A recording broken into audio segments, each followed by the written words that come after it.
বান্ধবী মালতী, তুই শেষ পর্যন্ত একটা বুড়োকে নিয়ে পালিয়ে আসলি। এই বুড়োর নামে 10 কোটি টাকা আছে। এই শোনো শোনো, ধনা, এরা সবাই তোমাকে বুড়োই ভেবেছে। আসলে আমি যে পালিয়ে বিয়ে করব বলে তোমাকে বুড়ো সাজিয়েছি, ওরা কেউ জানে না। তুমি আমার বান্ধবীর বাড়িতে থাকো, আমি বাড়ি থেকে পরিস্থিতি দেখে এসে তোমাকে নিয়ে যাবো।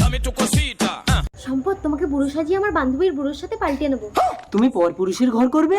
আরে তুমি টেনশন করছো কেন? বুড়ো বেশি দিন লাস্টিং করবে না। বুড়ো মরে গেলে 10 কোটি আমার, তখন তুমি চলে আসবে।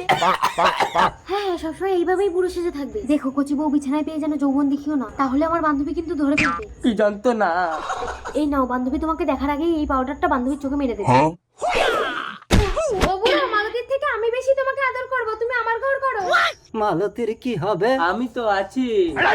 এ শালা তো টাকার লোভে বুড়ো সেজে নিজের বউকে আমার। ও দাদু, অত ভাবার সময় নেই। মালতী আসার আগে তোমাকে পাল্টে নিতে হবে, চলো। ওই বুড়ো, কিছু করবি না বলে দিচ্ছি।